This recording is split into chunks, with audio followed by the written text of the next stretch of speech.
ગોલ્ડની કોથળી છે, દૂધની કોથળી છે, તમે જોઈ શકો છો. આપણે એને મેળવવાનું છે. અત્યારના ઉનાળો છે તો મમ્મી મેળવે છે દૂધ નહીં, સોરી, દૂધમાંથી આપણે શું બનાવવાનું છે? દહીં બનાવવાનું છે. હું તમને આની આખી પ્રોસેસ બતાવીશ. મમ્મી છે એ બનાવે છે, મમ્મી જ મેળવે છે.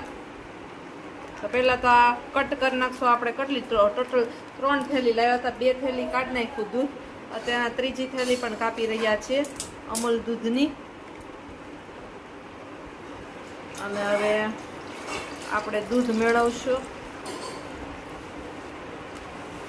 મમ્મી મેળવી રહી છે. મમ્મી ડાયરેક્ટ દહીં જ નાખી. મમ્મી આને ગરમ નહીં કરવાનું દહીં દૂધને?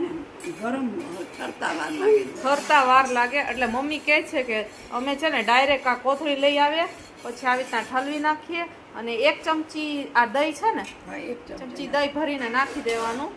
તમે જોઈ શકો છો આવી રીતના મેળવતા. શિયાળો હોય ને ફ્રેન્ડ તો મેળવવામાં બહુ વાર લાગે. ઠંડીનું વાતાવરણ એટલે જામે નહીં.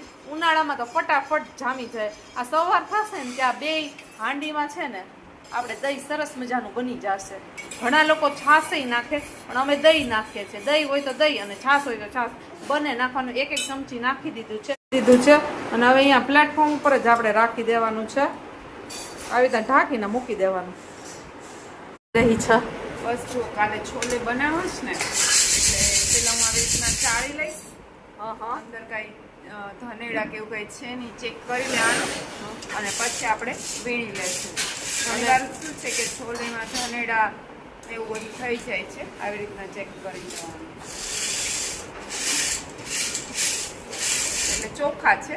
હવે એને આપણે ગરમ પાણી કરી એકદમ ફૂલ અને પલાળી દઈશું આખી રાત. કાઢી નાખાય, આ ન સારા હોય. ચણાને ધોઈ નાખવાના 2 પાણીથી. ત્યારબાદ છે ને ફ્રેન્ડ્સ આપણે કાલે બનાવવાના છે, એટલે રાતના જ આપણે પલાળી દઈશું. આ કઠણ પદાર્થ કહેવાય, એટલે આને પલળતા ખૂબ જ વાર લાગે.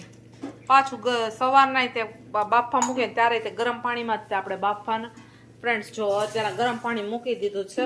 આ ગરમ પાણીમાં આપણે પલાળી દેશું અને ઢાંકી દેશું. એટલે સવાર થતા છે ને ચણા છે ને છોલે છે ને થોડાક લૂઝ થઈ જાય. કઠણ બહુ જ આવે છે, એટલે પલાળી દેશો. અને કાલે છોલે ચણાનો પ્રોગ્રામ છે ને એટલા માટે પાછું સવારના કુકરમાં મૂકીને વિસલ પણ મારવી પડશે. જોઈ શકો છો આપણા છોલે ચણા ગરમા ગરમ પાણીમાં આપણે પલાળી દીધા છે.